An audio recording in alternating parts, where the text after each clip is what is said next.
Barbie Miner, Here. Felisa de Monteblanco, Here.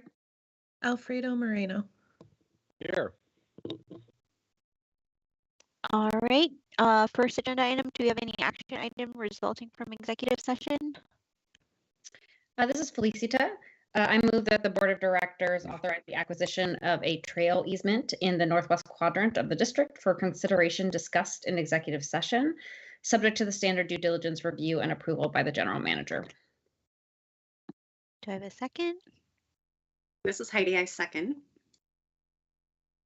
All right, Jessica? Alfredo Moreno, Yes. Barbie Miner, Yes. Heidi Edwards, Yes. Felisa de Monteblanco, Yes. Tia Ping. Yes. And then our next wonderful agenda item is our proclamation for Black History Month. Does all my board members have it pulled up? Okay. So I'm going to start. Whereas THPRD is committed to eliminating the historical inequities of systemic racism and ensuring that people of color have the opportunity to play, learn, and enjoy park and recreation facilities, programs, services, and natural areas, and Whereas THPRD is dedicated to removing barriers to participation and fostering an inclusive culture, and Whereas Black communities have made and continue to make valuable contributions in the history of our nation's economic, cultural, spiritual, and political development, and Whereas the Black community in the United States has been the target of systemic institutional racism, discrimination, exclusion, and violence based on identity, which stands in contrast with our core values, and Whereas Black History Month calls our attention to the need to recognize and lay the foundation toward actively eliminating systemic racism, racial disparities, and oppression to build a community in which all experience a full sense of belonging and respect for human dignity. And whereas the THPRD Board of Directors has affirmed addressing racial inequity as a core THPRD value, and whereas Black History Month is a time to celebrate the successes, to reflect upon ongoing challenges of Black communities, and look to the future to ensure solidarity, to work to advance equity and racial justice and cultivate inclusiveness. now, therefore, the Tualatin Hills Park and Recreation District does hereby declare the month of February 2022 as Black History Month, and do urge all those in the Tualatin Hills Park and Recreation District to support and promote this observance. great, thank you, team. Okay, and I believe there is no, just confirming there's no audience time for written testimony. That's correct. Great. Okay, so our next agenda item is the parking lot items. Doug, do you want to take that? You bet. I'm going to provide kind of an overview of the parking lot subject matter. And as well, those that submitted, we had two different board members submit to be able to walk through and talk about their suggestions, and then of course full board dialogue. So again, the parking lot, procedurally, the technique is a couple times a year we would hear from respective board members on subject matters of interest. And the step-by-step process is this would be the meeting where you would hear those suggestions. You as a board would decide by consensus that, yep, that's interesting. Let's hear about it further. And then that pushes it back to staff. We would do research on the subject matter, come back in a month or two. It really depends on the subject matter. And then the board would reevaluate based on the new research and recommendations from staff. Do we move forward? Do we not? Obviously, part of that process, our process would help identify the resources needed to effectuate whatever the matter may be. And then, of course, it becomes that dialogue of, in some cases, it may not be disruptive. It may be part of a plan that is moving anyway. In other cases, it may be, yeah, we believe we could do it. However, we may have to make some cuts here, and here would be And we'll always make a recommendation of what those cuts would be. And again, it's the board's prerogative to agree with that or say, no, we'd like to look at other cuts. Or, the board considers at the time, nope, due to constraints, we're not going to be able to move on that, whatever that subject matter is. So that's kind of the broad overview. Again, this evening is just to hear the subject matter and by consensus of the board, provide direction to myself that, yes, we'd like to pursue it, or nope, not at this time. So whoever Do we would read like them to like one by one? Yeah, well, I yeah, guess I could do. Yeah, and you can combine like topics, it's up to you all. We've got a little outline to follow. Okay, I think it was only Barbie and I that submitted anything. Correct. Well, let's start with the first one. If everybody, the document's right there. Okay, great. Yeah. So the first one is childcare after school programming expansion, which was submitted at our board retreat, which is evaluate an expansion of the district's childcare services program, including any possibilities to leverage funding from partner agencies. So I think this is already kind of in the works, right, Doug? Yep.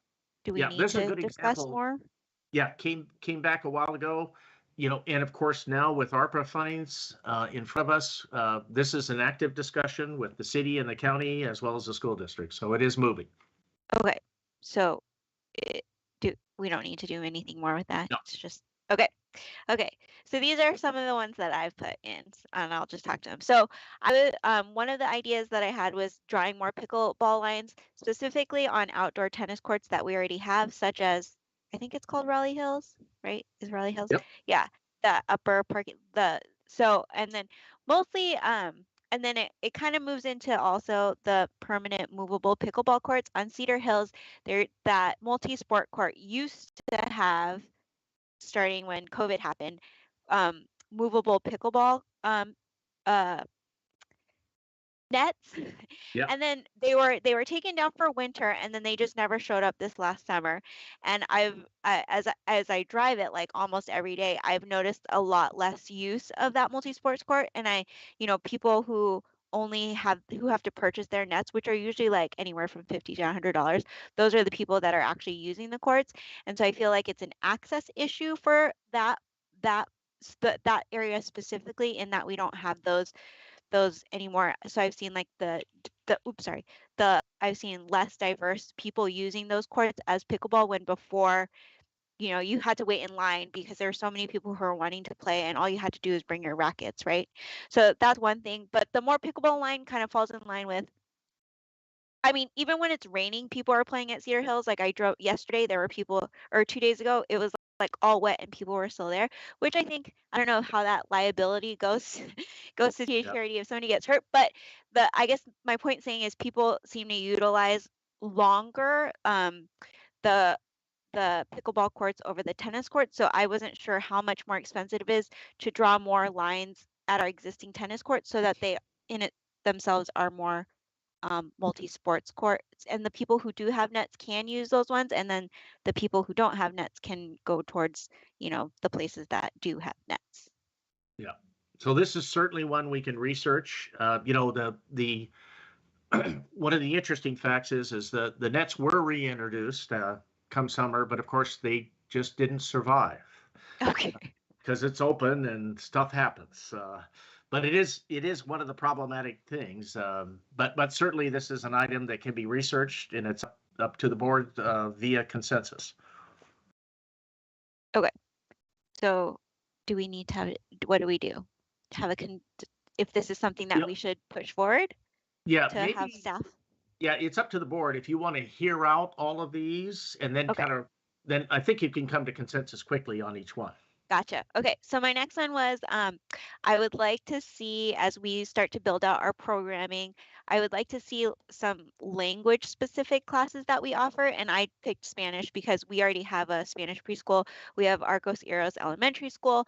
We have a lot of Spanish speaking people, community members. So I was hoping, as we start to develop classes that are specifically Spanish only, that maybe we could pick especially like an introductory, like art class, music class or something, where that's Spanish only, to not only increase, our diverse hire, but also increase that opportunity for a second language or just opportunity. So that was one of my other ideas. And I figured also that if we do that maybe at Central or something and give that first opportunity to them or pilot to them and see if we can get a lot of interest, and then they can go and then we can start to grow the program from there. And then my other idea was more trees and open spaces. So we do have a lot of parks with open spaces that I feel like are not necessarily readily used a lot. Some examples were like especially near splash pads, the one on Cedar Hills and the one, what is the one by Market of Choice out here called? I wrote it. The Timberland. Timberland. Yeah. So there's huge like open spaces, and I think if we can, even just on the perimeters, if we're still trying to keep the middle, but lots of parents flock to keep there's no shade or anything. There are a couple of trees, but they're still babies. But I think if we have more resources to plant more trees, I think it's great for our community. It's great for the environment, and it's great for our families who want to look for shade, and we can utilize those spaces and reduce our carbon footprint a little bit. So that's all I have. Barbie? Sure, I'll jump in. I think the first one there is really redundant of item number 1, so I think we're covered off there. My next one is I do know that there will be an upcoming Beaverton School District bond measure that will be coming up on the May 17th election, and just wanting to explore. I know there's technicalities and we have to be very careful around how we would potentially as a board move forward to endorse and provide some support for the bond measure. But seeing that our partnership is so important and our district covers so much overlap of the BSD district, I thought it was something that we should at least explore if there was a consensus to provide endorsement there. The next item, I think after hearing some public comment, Doug, did you have a comment there? No, that's certainly, that one's pretty clean. With regard to BSD bond measure, because it can kind of run on its own track. It's just a matter of consensus of the board. Yes, we'd like to support that, and then we'll work through the details. Excellent. So my next one was kind of in response to some of the public comment that we heard at our last board meeting around kind of an interesting nuance when developments and new developments are taking place that are up to code. So therefore, technically, the developments are moving in line with, the rules and regulations. But maybe just because it's in code doesn't necessarily mean that that's the greatest for our environment and for where we are now. So seeing if that's an area where we would want to lean in and explore if we wanted to advocate for some code changes and put in place some support for environmental protections. So an example might be, again, having a gas station directly next to one of our parks and our natural areas. The next one, there is a national movement called the Crown Act, which is to basically put into regulation racially based hair discrimination for all the different wonderful ways in which a lot of our members of our community, and specifically the Black community, wear their hair. And Oregon, there's 19 states that have signed on. Oregon, I believe, has now signed on and it was passed. And I just thought that leaning into our value of welcoming all different kinds of folks, that perhaps there's a way we can be more explicit in our hiring and recruiting to let folks know that THPRD will not discriminate based on your hairstyle. And keeping going, Bee City. So Bee City, this is really leaning into our principle of, again, environmental stewardship. I don't know the depths of again, how complicated this would be. So this one might be a real beast to kind of tackle, but certainly was looking to see if there was a way in which we could become more active to support our pollinators and looking in ways in which, whether that's supporting legislature, there are some I believe some House bills that are up front that would limit pesticide use and things around schools and things of that sort. And maybe we could amplify and support in some way to have protections there. Those were my ideas. I see, Felicity, you've got your hand raised. May I speak, President Ping? Or I can't tell if you're going to call on me. Well, so this is great, and I love all this, and like childcare, yes, needs to be a focus. And I can't help but notice, like, these are all a lot of these are policy issues. And to me, we could lump these all together in a way and think about putting more resources towards our legislative focus. You know, we have a lobbyist, which we'll hear from later today. Can we, put more resources there and empower our lobbyists to write a letter about the Crown Act, when that's a bad example because it's already passed, but when things like that come up in the legislature that speak to our values, and be more proactive and upstream. Like, this is a board that is very civically engaged, that is very politically savvy. Like, I think we've barely touched the surface in what we can do for our community at a legislative level. And I get excited about, what we did with ARPA last year. Like, no joke, really exciting and like an amazing ROI. Like, what could we do with a little bit more resource and focus? So to me, I'm not adding to the parking lot because I know that's not fair. I'm saying that several of these could be together in like the idea of increasing our lobbying budget and resources. That's all. Thank you. Yeah, so we could capture that because it will encompass several of these things. So if that is of interest to the board, we can do a little due diligence on what would that take, what would it look like, how many dollars, is it plausible?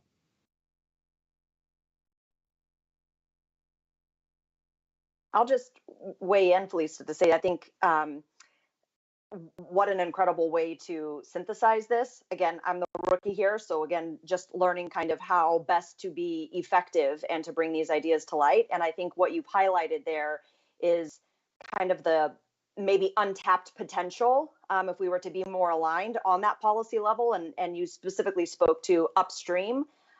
So I just thank you for that insight, because didn't even really actualize that that's another way to get at some of this if we were to more directly speak towards policy. And we have a large responsibility as a board. So I think why not engage, at that upstream level?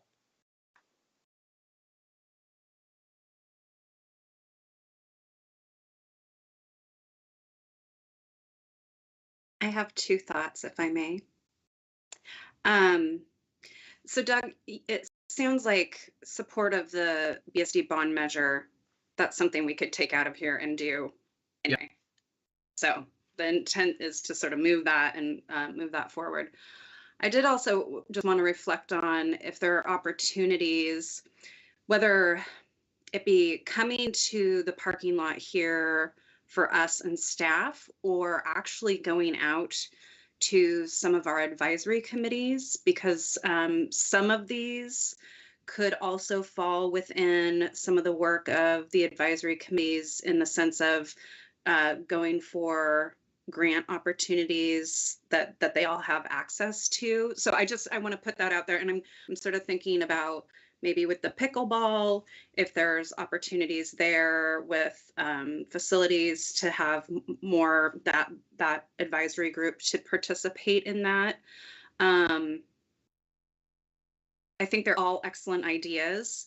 I think we need to look at our tool and consider staff time and the feasibility of all of these.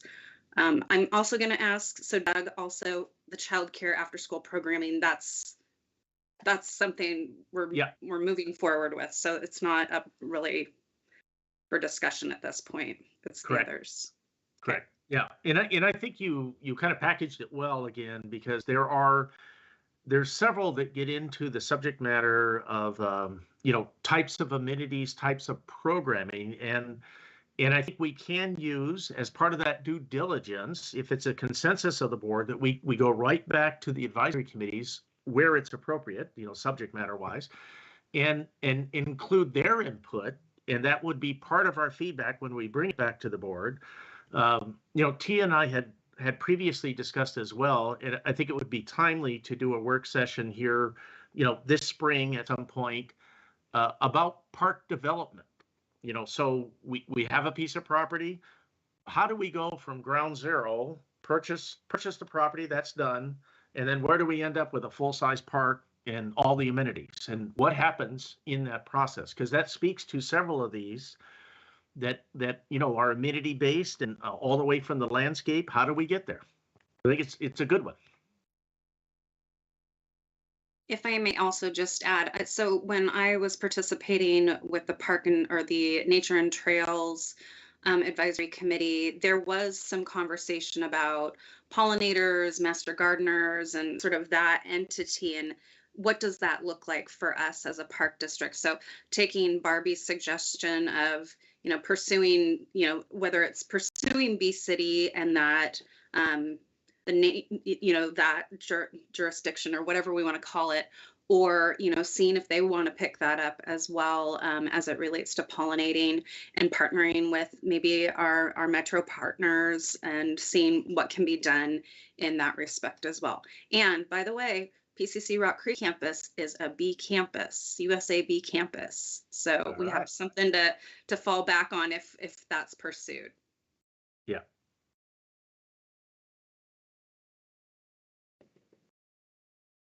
Okay. I guess. Okay, so childcare and the BSD bond is continuing to move forward. Are we trying to? I guess not all of Barbie's things are theoretically legislative lobbying stuff right now, right? So, because for instance, the Crown Act, that's something that is already passed, wouldn't need any lobbying or anything. So it's more of how do we insert that into HR policy, I guess, or is that, and do we anticipate if that'll take a lot of staff time or whatnot? Can we just decide if we want to move forward with that or have staff look at that of what it would take, or I don't know. Is that right, Doug? Yeah, I think we can certainly have staff look at that. I mean, we have obviously a lot of protections already in place, and this would be inserted into that process. But yeah, it's certainly one we can give input on, and the same with the pollinators. We do a lot of work in the pollinators, and the challenge, of course, always is how far do you want to go? And I think that's one we could report back on, as well as the work we have done already, and what else interests the board. Okay, Heidi, did you have something to say, or was it still up? Okay.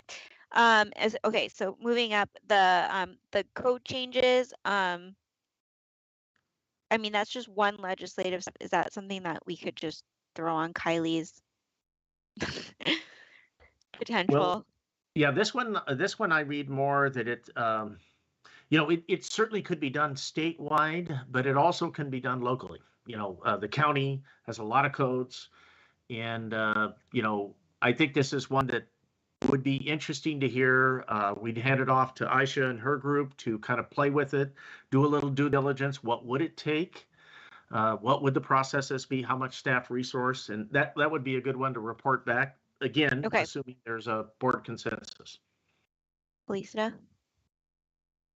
Yeah, with regards to the Crown Act, I guess, and thank you for Barbie for bringing this up. I think, kind of to echo what she's been saying, I'm really curious, what are we doing proactively now? Is it part of our, this is a new law that I think everyone's navigating, right? So what does the law tell us that we need to do, and what are we doing that ensures that we live out our values and our commitment to our communities? So I guess, to me, it's not about doing more work. It's about sharing what we're doing to be in compliance, and then maybe talking about what can we do that's potentially living out our values even more. Does that make sense? Mm-hmm. Yep. Okay, back to, is the exploring building development code changes something we want staff to explore currently right now?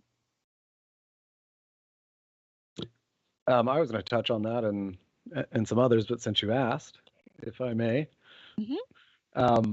Yeah, I would just, I think my only concern there is that I would love to hear from, I guess before we go full in on advocating for code changes, we have a better sense of what the community at large in that area, what their opinion is or what their needs are in terms of, things like a gas station nearby, so I would just say, I would be hesitant to just go all chips in unless if the community is, if there is significant community desire to have something like that there for some reason. I don't live in that community, so I don't know for a fact, but I Well, certainly I think understood. Yeah. not to interrupt you, Alfredo, but Yep. No, if go we're ahead. going for a code change, it's not necessarily like this is just an example, right? If we're going for a code change, we're asking the city to do something like everywhere, right? Or the county to do something everywhere, not specifically just for that, right? You're Okay. asking for like an easement or something or a rule that applies to everyone, not just the 185th. Okay. Sure. Does that Sure. make Okay. sense? Yeah. I wanted to make sure we just weren't, just going for one specific area. It was, Yeah. So go ahead. oh, go ahead. No, you keep going. Sorry. Okay. I just wanted to touch on the Spanish activity class, which I am definitely all for any sort of exploring any sort of programming that can appeal to more folks who aren't currently using our classes or aren't taking our classes, and to give them an access point to the rec centers, to the educational offerings. So I would just be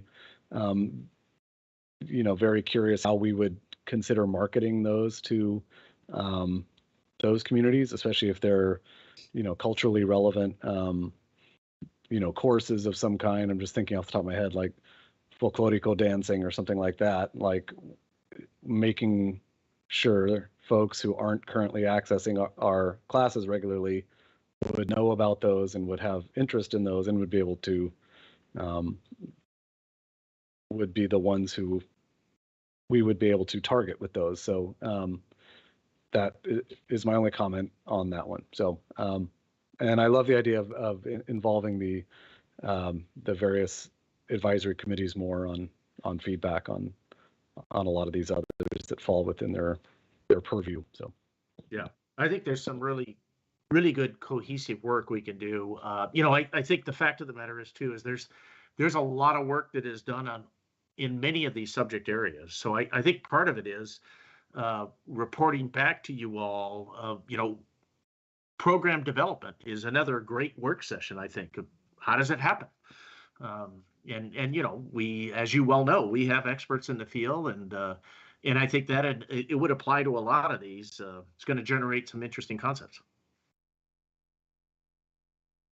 Can I make one comment? And it's to the Spanish only or, culture, language specific activities.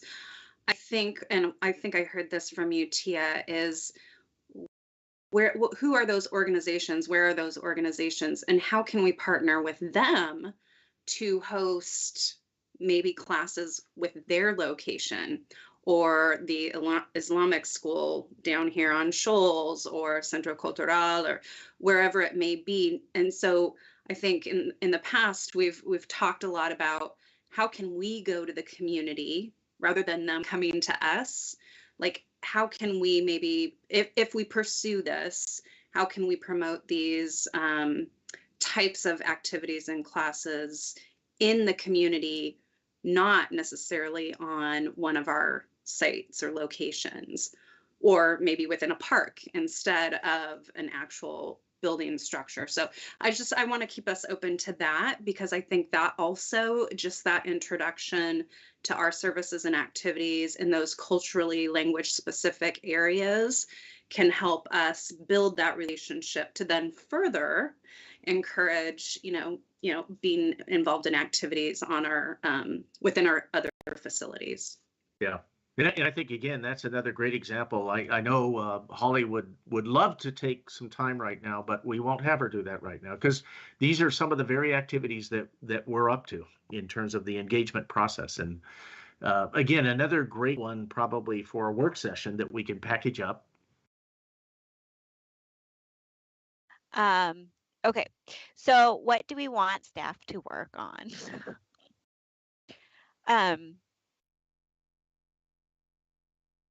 So childcare and BSD is already done and moving on. Does anybody have any reservations against exploring painting, seeing how much it costs to paint more pickleball lines? Or I Well, don't really maybe know how to navigate this could conversation. we start with, and I know that staff does end up doing work when ideas come out of our advisory committees, but can we identify any of these that might be fit to introduce to an advisory committee initially? And if they're, wanting to move forward with it, obviously staff would be involved in that as well. I don't know, just a thought if that's something we want to consider early on. Yeah, I think that's very plausible. Again, I think we can kind of evolve into broader subject areas in terms of work sessions to kind of give the board an overview and then target in, because I think the example of how a park is created will help answer the question about trees and amenities within the park sites is, pickleball. How do we consider that? We have I think we have a 5-year plan on pickleball of how we're going to go about it and what we've done and where we're going. So there's work done in these areas. I hesitate because I know Felicia is going to accuse me of saying yes to everything. Which is the whole point of the parking lot. You're not supposed to. Well, so I guess, Doug, though, if it's already kind of in the works, right, would it take staff a lot of things to just write this up and say, okay, we were already going to draw pickleball lines and this is the plan for it? And then it's up to us to say, well, can we do it by this summer for, whatever X amount of dollars or, okay. Or do more of it or whatever it may be. Yeah. I think, I think this is a quote unquote a friendly list of items, and there's nothing here that is completely overwhelming, and would create some healthy discussions, I think. Okay, so I think we would, the only one, and Doug, you can kind of, the only one I have hesitation about is Barbie's Explorer development code changes. I just feel like that's like, one, I feel like it's something that we can support should it come up, but I don't know if we're supposed to be the ones that spearheaded it, and I don't know if I would want staff to take on something new to spearhead something like that versus it would be very different if county was considering these kinds of things and then we stepped in and supported something, but that's just my feeling on it. Yeah, in the spirit of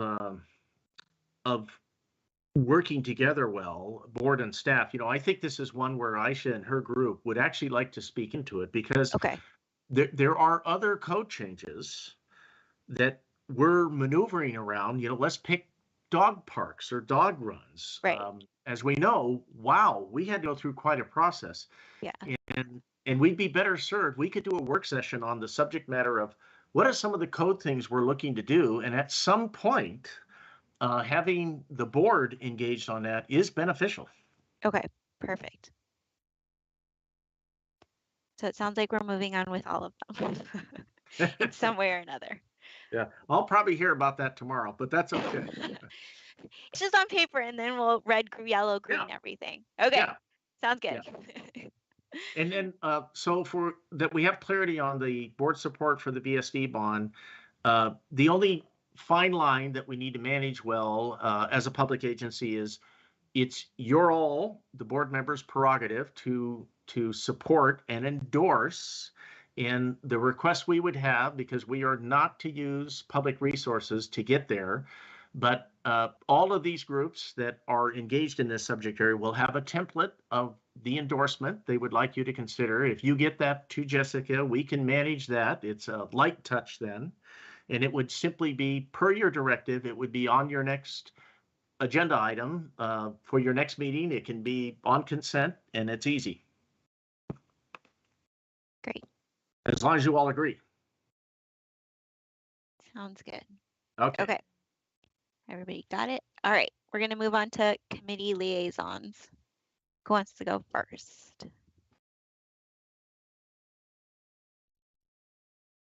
I see no hands, so I'm going to pick on people. Heidi is my first picture. Oh, there's I her just hand. put my hand up too. Mine's short and sweet because I had no liaison meetings this month, so short and sweet. I do want to say I had the opportunity to go to Tualatin Hills Nature Park for a glorious walk and saw all of the construction and work that they're doing with the sewer, and it's so fascinating and interesting. So I would say if you have a chance to walk through, there were a lot of people. The trails were still very well open. The signage was great. So I want to give kudos to all staff who've been working on that, because I know that's been a long time coming.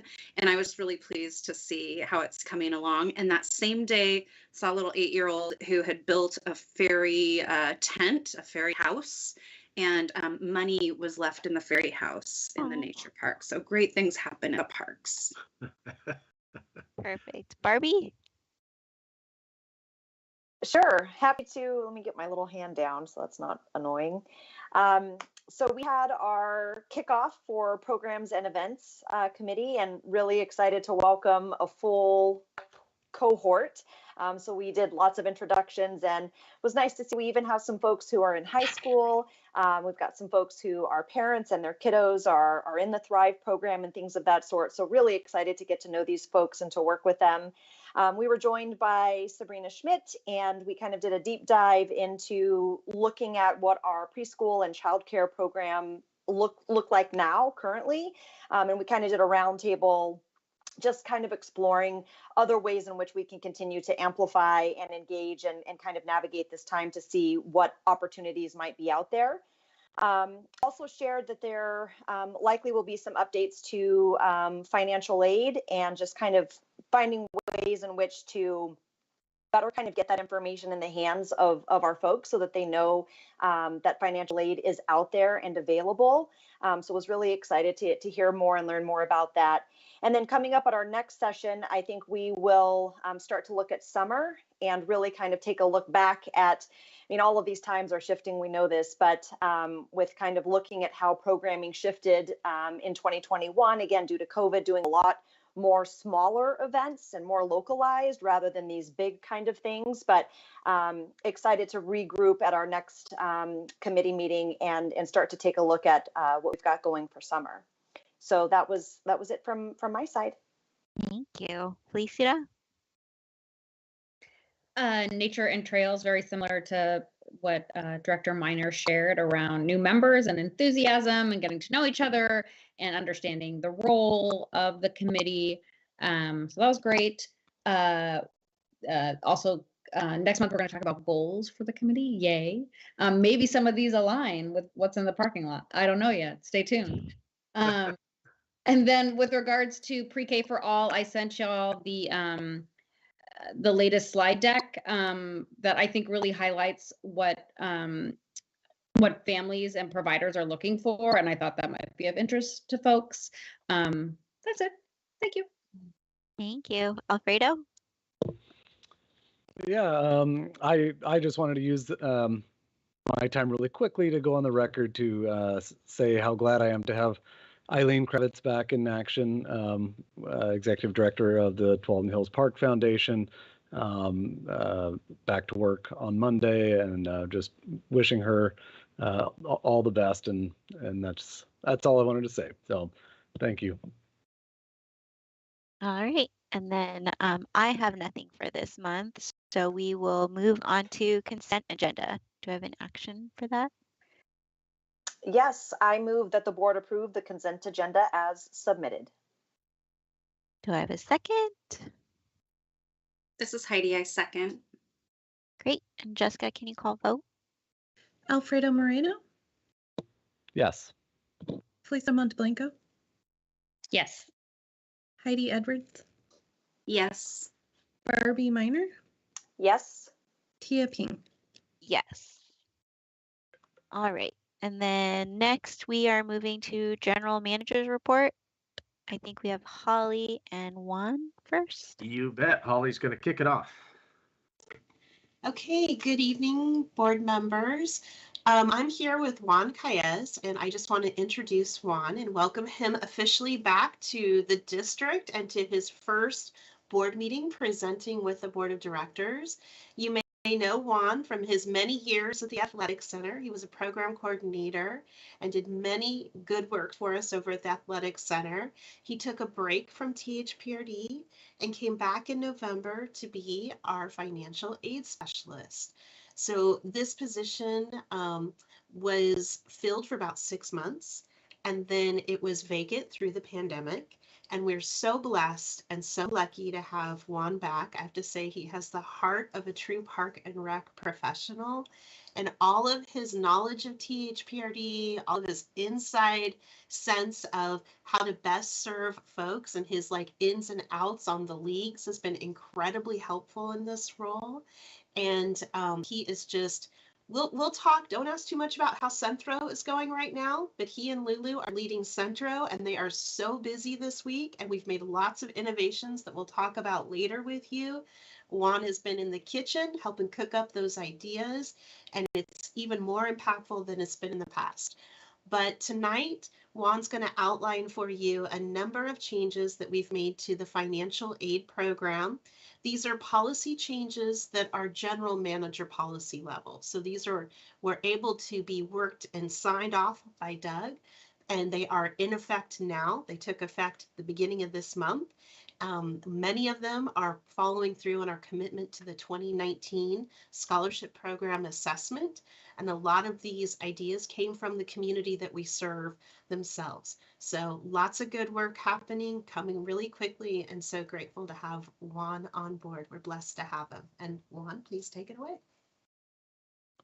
Thank you, Holly, and thank you for that introduction. I appreciate it. Thanks for the opportunity to speak with you all today about the changes that have been approved to the financial aid program.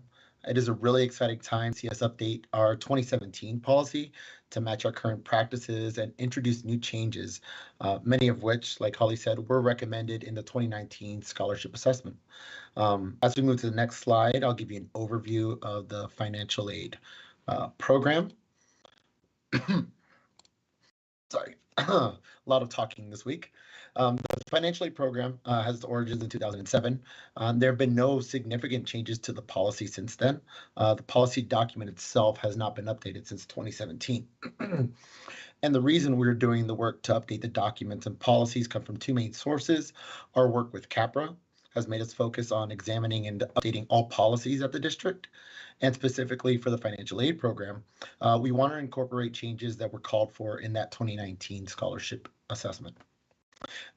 As the next slide shows, the first changes that we made to the policy, we're changing the name from the scholarship program, as it had been previously referred to as, to the financial aid program.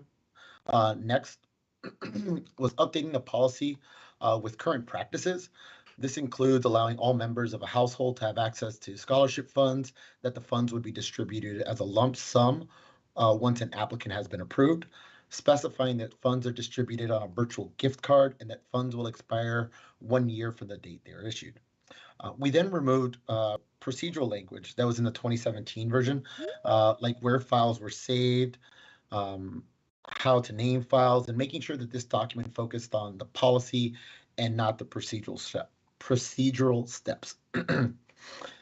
As our next slide shows, we next updated the waiver exceptions. Our policy now includes the waiver process, general information on a waiver form, which was created recently and is being used, and specifies which individuals would be eligible for the waiver. Then we updated the purpose statement and the policy statement to really specify the values of the program and clearly outlines what the policy addresses. Also, we specified how THPRD defines the word residency because it is a word that brings some negative connotation, and that as a special tax district, our financial aid dollars can only be used by in-district residents. Our next slide is probably the most significant changes that we made. The one that I would consider the most significant to increasing access was increasing the financial aid award amount from $200 per family member to $300 per family member. And that took place, that was effective February 1st. We also increased the type of programs and THPRD services that financial aid dollars can be used for by now including childcare, birthday parties, and facility rentals. Private lessons are also now available for financial assistance with a waiver and approval from our communications director in really specific situations, but this does allow us that flexibility, which was great. And lastly, we included language in the policy that specified that funds were limited on a first come, first served basis and determined in our annual budget. And in our last slide is really just kind of the next steps that we were going into. And Holly already alluded to them, is that we got approved on February 1st, 2022 to go forward with these changes. And we're working currently to make sure that internal staff is aware of the changes and how this affects individual programming. So that's all the information on the financial aid update. Super excited about what's going on, and Centro has taken it out of my voice. Thank you all for your time. Thank you. Anybody have questions? Or just yay for great work? All right, I don't think we have questions. Thank you, Juan, for the presentation and for letting us use your voice. Well, what was left of it was yours. Okay, so I guess next we will go to the legislative platform and update. And then we have Aisha and Kylie, our favorites. Good evening, everyone. I'm Aisha Panis, the Park Services Director, and with me tonight is Kylie Bruno of Merriweather Strategies, who is our state lobbyist helping us with all sorts of work. And tonight she has an update for you that is another look at our platform. We were with you a year ago, and as we enter into this short session, we want to confirm where we believe we stand with regard to the board's platform. So we'll run through some slides on that, and also wanted to give you an update on what we've seen so far in this short session. So she's going to move through it very quickly, and there's a lot of detail available, and we can send you a more detailed update of the bill list after this meeting so that you can dig in on anything that you're particularly interested on. But we do have a brief presentation. As I said, we will move through it very quickly. But to kick off, I wanted to announce some good news, which is something that your board has been very instrumental in working towards, is gaining some funding for permanent restroom structures. And we have been able to submit our paperwork to the State Department of Administrative Services. And so we are hopeful that the funds for those restroom structures will be coming to us shortly. And we will be off and running as soon as that money hits our bank accounts, because we have just 28 months from now to get those 3 restroom structures delivered in our parks. So we will be working hard at doing that. So that is very good news. It's something you all worked on. It's something Kylie has worked tirelessly on. And so I will now turn everything over to her so that she can share with you this presentation tonight. Thank you. Hello, everyone, and I will try to move through these quickly. So if you have a question, please go ahead and stop me. Or if I'm talking too fast, which I have been known to do, let me know, and I will do my best to slow down. And I think is Jessica in control of the slides? I am. Marvelous. Okay. So we are in our short session. I was just going to cover really quickly. In our odd numbered years, we have our long full session, which is when we do our 2-year state budgets, and that's the meatier session. In 2010, the legislature decided to have these shorter sessions in the interim years, and those even number years that are 35 days, and they're really meant to be focused on emergencies, necessary corrections that can't wait till the next long session, but that's not what we see. As I was with you in the last short session. They try to cram all kinds of things, and lots of kind of politics can happen. But it's fewer bills and shorter timelines. So we had about 260 bills introduced. I was tracking about 30. Now I'm tracking about 23 for the Tualatin Hills Parks and Recreation District, because we've already passed our first deadline of the session this Monday. So things had to be posted for a work session. So they truly do move quickly. You've seen that there's new leadership across the board in the House. I can go into all those relationships and who's doing what in the House if you'd like me to. We also saw a new minority leader in the Senate side. So lots of shakeups in the leadership. And we've also, the revenue forecast came out this morning. So the legislature actually has more money than they had been forecasted to have to spend, which is both a good thing and a bad thing, because it means that there are more options for funding opportunities. It's also a bad thing because it means they're going to have to make some even tougher decisions about how they want to move forward. And we won't know what that looks like for a few more days in the legislative session. We can go to the next slide. Okay, so on these next couple of slides, we will go through the platform positions. They've been, as Aisha mentioned, slightly refined and updated from our previous session platform policies, because a couple of things, like on our previous platform, we had a position around the right to rest and the Boise case.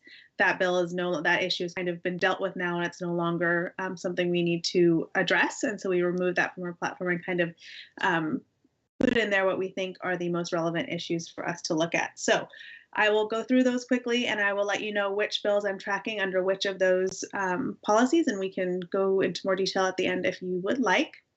So the first one is local agency control and authority. These are two statements. Those have not changed as far as how and these positions kind of drive me. They point me in the direction of, okay, this bill matters to us because it falls under this purview. And here's the general direction. And as we get more specifics, then I come back to the board, to Aisha, to Doug, to get more direction about how THPRD wants to engage in these different issues. Right now, there's only one bill that is active in this policy thing. It's House Bill 4140.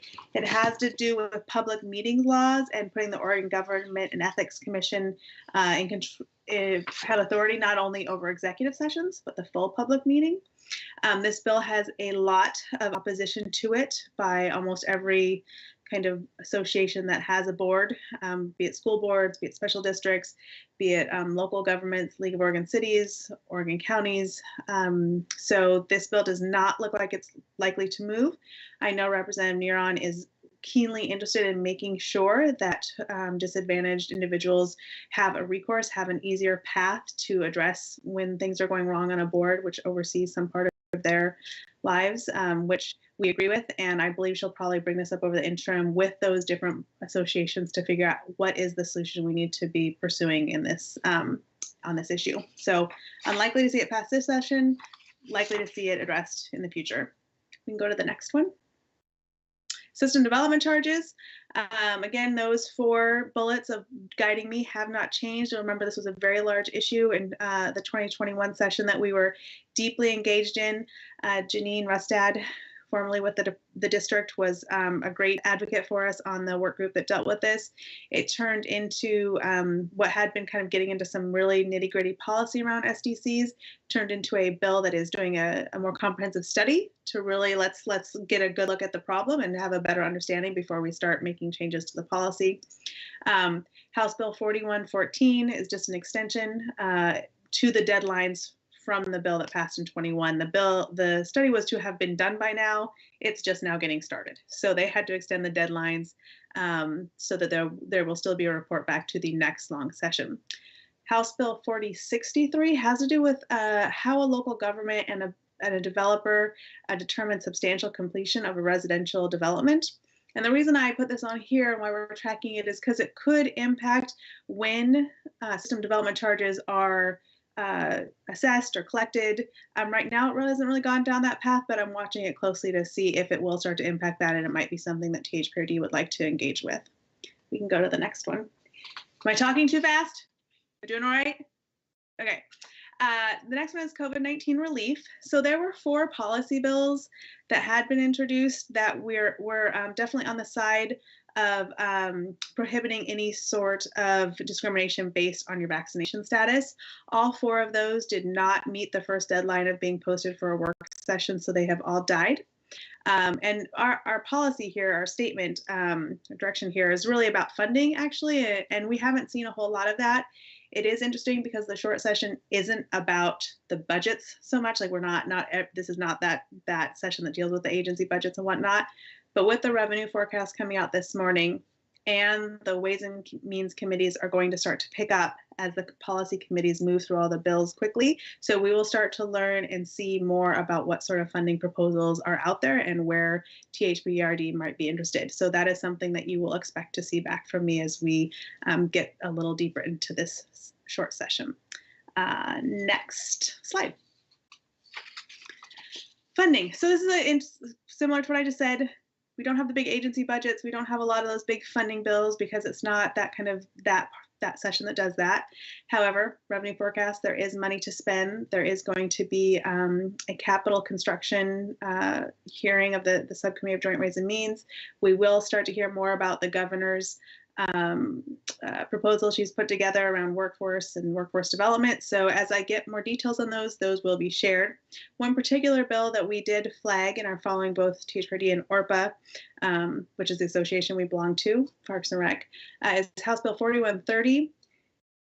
I pardon the pun, but it just comes out of my mouth. This really doesn't deal with anything in our neck of the woods. It's about wildlife corridor projects that are in much more rural areas along more rural pieces of highway and freeway. So supportive, but it's not really something we're going to interact with, but we are watching it to be as supportive as possible, mainly through ORPA, because there may be some of our Parks and Rec colleagues who are in more of those areas that this could impact.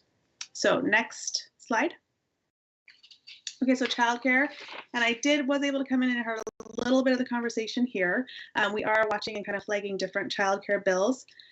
House Bill 4005 is actually kind of an extension of House Bill 3703, which is the one that we supported and put in a letter of support in the 21 session. And this one deals with subsidy rates and does a few other little tweaks around the early learning division and some of the transitions that need to happen there. We did submit a letter of support on the record, and I'm just going to see, and this one has already moved out of the policy committee and is sitting in Ways and Means. I know there's a lot of support for this by a large coalition, so we're happy to see that one moving, and I will let you know how it fares in Ways and Means and if there's more work to do there. 1547 is a bill that was put forward by the Early Learning Division based on an audit by the Secretary of State, which recommended that they require Central Background Registry for preschool and school age providers of recorded programs. I have learned that recorded programs are those that are no longer than 4 hours in length and not in lieu of parental care. So think before or after school programs, which I think would apply to some of those provided by THPRD. So, and I know, Felisa, this is one that you had engaged with, or were asking some questions around some of different providers that you have. And I don't know if you're able to connect with Troy, but if you have anything to add, please feel free. This one is scheduled for a work session tomorrow. So we can go to the next slide. So other housing, housing has also been one of the issues that we've, the breadth of housing, unhoused, and land bills is huge even in this short session. These are always a majority of bills. So I'm trying to narrow those down to those that impact the community that's served by THPRD and focus on those that are most important. So here are the ones that are still alive that we have on our tracker. House Bill 4118, anything that starts to talk about the urban growth boundary or do any of that, I kind of flag for THPRD.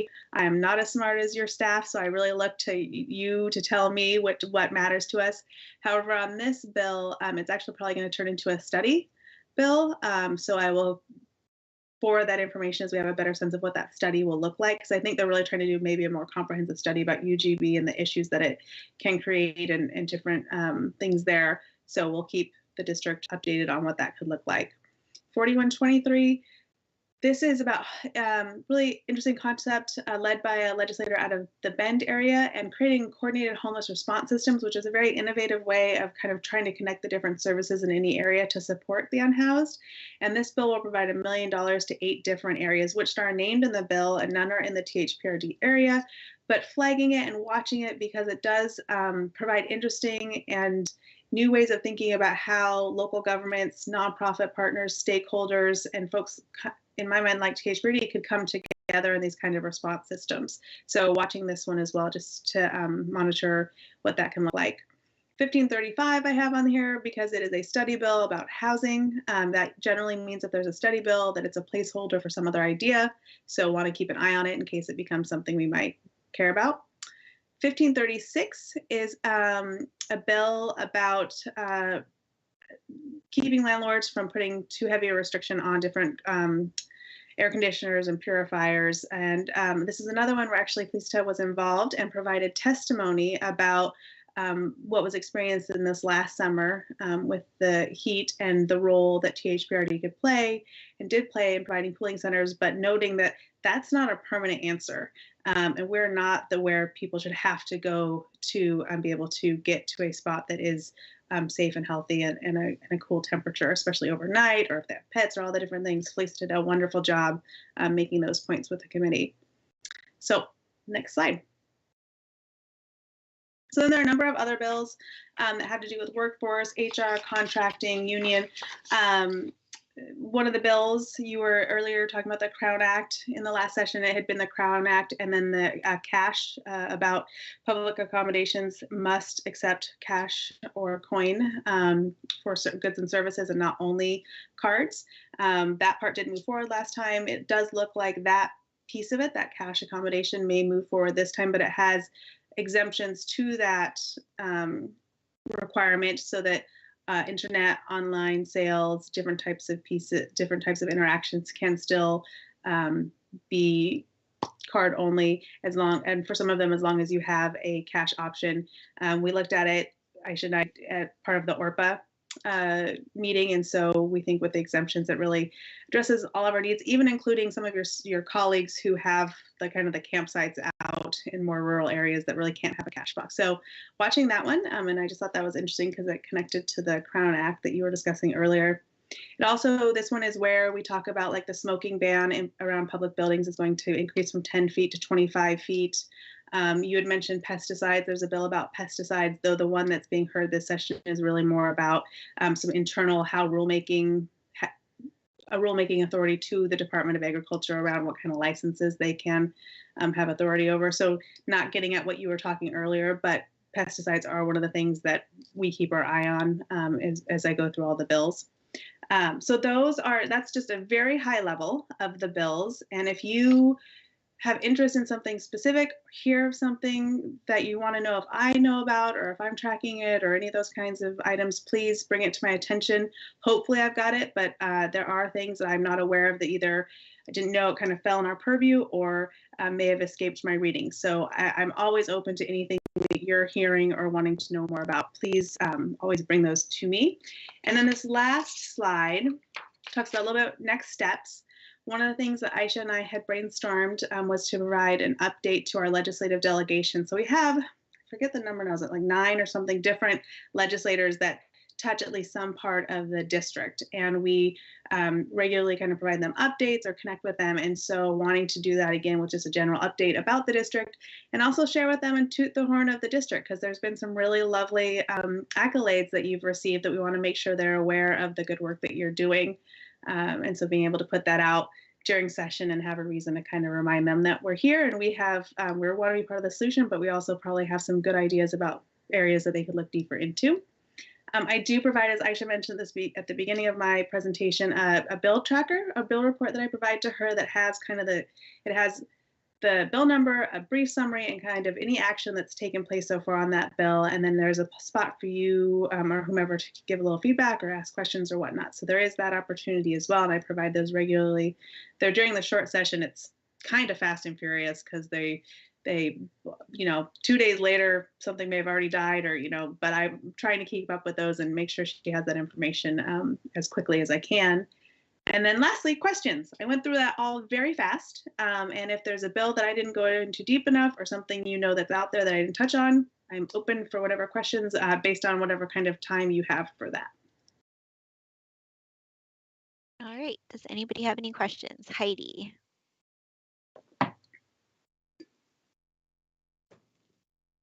Heidi, are you on mute? Sorry. Can you hear me now? Yes. Yeah. Okay. So just with mention of Ways and Means, with all the transitions with the co-chairs, do you know who currently this year is, are the co-chairs, Elizabeth? Yes. So the co-chairs of the full Ways and Means Committee, Senator Steiner Hayward is still the co-chair on the Senate side, and the co-chair on the House side is Representative Tana Sanchez out of Northeast Portland. And I worked with her on a couple different issues. She's really pretty wonderful. So great. I just know there was a lot of movement and wasn't sure who was on there. Thank you. There it is. Felicita? Thank you, Kylie, to always answering my emails and or my phone calls and helping me prep for things. So thank you, Kylie's wonderful. One thing, so I think this was in our second, well, this was at least 3, if not 4 years ago, but we had a very casual meet and greet with state reps and state senators at Mountain View's Champion Park. I'm thinking maybe I'd like to add that to the parking lot for later this year, because thinking about how we prep for long session and building those relationships, and there'll be some new electeds in November potentially. So just something to potentially add to the parking lot as I want us to use our influence, for the betterment of our community. That's our job. And then I'm curious, Kylie, with regards to the Governor Brown's kind of workforce plan, are there opportunities there for funding? I don't know enough, and I don't know if much has been released, so. I have some bullet points on it, and I can send that. I was going to, after our meeting tonight, I was going to send out the updated bill report, and I can include kind of the bullet points of what we know so far about that, her proposal. And if there are, I don't know, when I read through it the first time, I didn't see anything that jumped out at me, but I'll go back through and I will provide you with that quick description of it if that would be helpful. That'd be super helpful. I'm very curious. And if the answer is just like, we need to wait and see, that's okay too. I just want us to be paying attention to that as we have our own workforce issues. And of course we want to build the workforce and build from our own and all that. So thanks, Kylie, for all your work. I know it's all really fast. So thanks. It is really fast. It's usually when I'm asking for something, I'm like, I'm really sorry, but I need it by like tomorrow. I think one of the pieces that I know that we can potentially leverage is through volunteer service and AmeriCorps. There are more AmeriCorps dollars coming to the state. And so I know, workforce is important and in those positions, but how can we further institute these internships or AmeriCorps members and volunteer service? We do a great job with volunteer service already, but there's some great work that AmeriCorps members are doing. And so to take a deeper dive look at that and see how we might be able to partner with some of the agencies that are doing AmeriCorps. And I'm happy to help with that because I work on that side with that commission, and I know that's where some money is that we could potentially utilize to sort of bolster some of the work we're doing. That would be great. And getting that kind of direction of where buckets might exist for me to dig deeper into, that is exactly the kind of direction or information that's super helpful to me. I can't be the same kind of eyes and ears that you each are within your communities, and you have knowledge and conversations that are kind of gather that sort of information that are super helpful to tell me like, okay, we know this is going to be a thing. Please go look into it more. That's wonderful, and happy to see what we can learn. Felicia, did you have something else? I have another question. Sorry.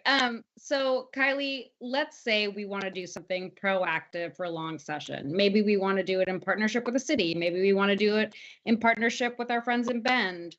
What would you say is, I'm just trying to think of like deadlines, and I want us to be mindful of these things going into it's an intense year already, right, for lots of reasons. But if we wanted to do something like that, would you say like we all need to have it baked by September as an example? Yeah, so the deadlines generally for like bill concepts to be given to the Legislative Council to draft and get us bill drafts is generally sometime in November. They're mid-November. There are legislative days in September that are good opportunities to have the informational session to discuss the issue, which can be supportive of then getting that bill language in. So if we are trying to do proactive and get some bill ideas out there, post this short session in the spring as we head into summer, getting together, getting what it is we want, what the issue is, what the policy proposal is, who our partners are, start to have those conversations and get a good, strong proposal together over the summer and get that so that we can then shop it to one of our legislators to ask who might be our champion for that cause or have them all be that champion for that cause, and then be able to head into September with a strong, fairly well drafted proposal would be the best, because then by November when we have the bill draft we can put language, and I think they start taking those in September or October, that language, usually getting it in November because everybody's always like, wait, we've got one more change. So with the best of intentions, we're always like October 15th, we're getting it in. And then November 7th, we're getting it in. So that would be great. Over the summer, if we can get that really pulled together, have kind of who our partners are, do some outreach to our legislators, and then by September, even if we don't get an informational hearing, but be able to share it during those legislative days with the different key legislators, both our delegation and then whoever the policy positions are in that area, to be able to draft a bill by November. Awesome. Thank you. You're welcome. Any last questions? All right. Thank you, Kylie and Aisha. Thank you. We are going to move on to Sports Court at Mountain View Champions Park with Gary and Matt. All right. Thank you. Good evening. I am Gary Keck. I'm the Design and Development Manager for the Park District. And with me tonight is Matt Kilmartin, who's one of our park planners. Tonight, staff are requesting Board of Directors approval of the concept plan for Mountain View Champions Park's multi-purpose sport court. The district's been working with NV5, a professional consulting firm, and we've also established our internal design team, which includes staff from several departments. And with their assistance, we've gone through a good public engagement process that you're going to see the outcome of that with the concept plan tonight. So next slide, please. So this project is the last large capital project from our 2008 bond measure. It's from the youth athletic field category. And in 2018, the board approved the project to be a multi-purpose sport court and to be located at Mountain View Champions Park. The area that we're looking at, Matt will show you, it's about 1.7 acres. And the project's funded through the 2008 bond measure, as well as funds from the System Development Charge program. And the current project estimate's approximately 1.3 million. And Matt's been doing a great job leading us through this project. So what I'd like to do is pass it over to him to go over the concept and the process that led up to that. So Matt, you want to take it away? Yeah, thank you, Gary, and good evening, directors. Next slide, please. This vicinity map shows the project location in relation to the surrounding community. The site is located in the southeast corner of Mountain View Champions Park, shown at the center of this map. Next. Here's an aerial view of the project location. Mountain View Champions Park is truly one of THPRD's crown jewels, and the new multi-purpose sport court will supplement the great amenities already provided at this popular park. Like the other features of the park, the new sport court will be uniquely designed to be fully accessible and inclusive to people experiencing disabilities. Next slide, please. Okay, here's an overview of our community engagement for this project. A project webpage was developed as a public resource, and the project was promoted through various mediums such as postcard mailers, social media, THPRD news blog articles and newsletters. And information was also disseminated through the Mountain View Champions Park, the Mountain View Middle School, and Spanish-speaking networks. Engagement materials were provided in English and Spanish. During the engagement process, staff and the consultant held a virtual community meeting and engaged community members in an online survey to gather public input, which was used to guide the development of the concept plan. The virtual community meeting was recorded and posted on the district's YouTube channel and was offered with Spanish translation as well. The YouTube video received over 35 views and the public survey received 64 responses. A design team of internal stakeholders also met throughout the course of the planning and engagement process to review the public comments, discuss the viability of the design, and further guide the development of the concept plan.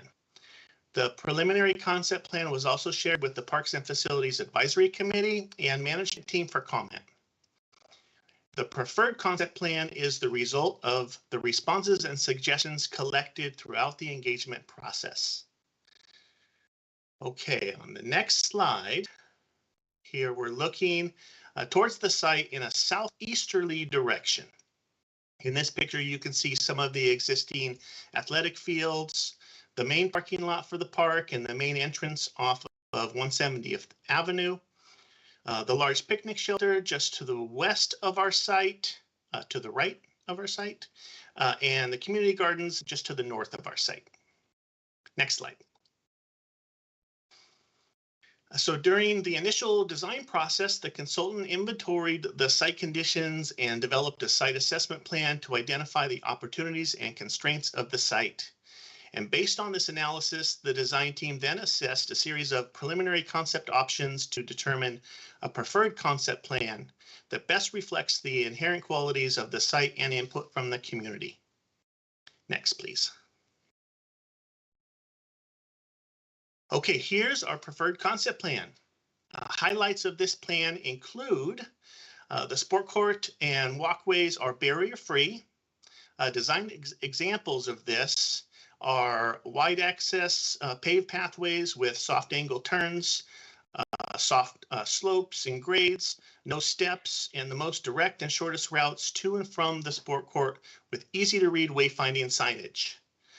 Wide access gates into the sport court with direct routes from the parking lot and visually contrasting striping on the sport court surface. Spectator areas for viewing the sport court with spaces for mobility devices, including wheelchairs. And ADA parking with curbless transitions to paved pathways. This layout does not impact any of the existing parking at the park. However, the access drive will need to be fairly steep to accommodate the grade change from the existing parking lot up to the new lot on site. There's about an 8-foot grade change there. We'll have to modify the community garden entrance to accommodate the new access drive. To support the new sport court, we're adding additional parking with 19 standard stalls and 2 ADA parking stalls. Overall, this layout provides a minimal development footprint to minimize project costs and site impacts, and also allows for expansion in the future if the district desired to do so. Next slide, please. All right, moving forward, if the board approves the preferred concept plan, staff expects to complete design plans and project permitting over the next year and would intend to bid for construction in early spring of 2023. Construction of the sport court improvements would be completed by fall of 2023. Next slide. Okay, thank you for your time and we'll be happy to answer questions. Anyone have any questions? Felicita? Thanks, this is really exciting. Yay, Aloha. I'm curious, so you mentioned expansion one day. That's what we're talking about today. But is that in the area to the right that I'm seeing? Like that's reserved for expansion? Is that what you're talking about? Yeah, we looked at different options of how we could expand if we wanted to do so in the future. This option right here gives us great ability to do that. we could see maybe 3 more courts of this size on this site and expanded parking. So there's some space just to the south below this court, and then to the right in that part of the site we're not using, 2 more courts there. Parking lot design could include additional lots and an expansion that would improve the circulation. Right now, it's a little difficult to get in and out of the parking lot. We still need some design there based on Washington County design code. But there is some good potential to improve the parking circulation if we ever did expand. Yeah, I appreciate you sharing that bit about parking, because we have heard some things about the parking situation there. So I can't help but worry a little bit about what it means to bring more people to the space, right? At the same time, like, this is a big neighborhood where certainly people walk to, and so this is great and very exciting. Thanks for all the community outreach. Thanks for the presentation. Thank you. Anyone else has questions? Then do I have a motion? Yes, this is Alfredo. I move that the Board of Directors approve the preferred concept plan for the multi-purpose sport court at Mountain View Champions Park Bond Improvement Project. And a second? This is Heidi. I'll second. Great. And Jessica, can you please call a vote? Barbie Minor, Yes. Felicita Monteblanco, Yes. Heidi Edwards, Yes. Alfredo Moreno, Yes. Tia Ping. Yes. All right. And I think that's it, right? We got through everything. Perfect. We will adjourn for the evening. Thank you, everyone. Thank you, staff, for taking the time and being with us tonight. And thank you, everyone, for a great meeting. Thanks, See you everybody. later. See you later.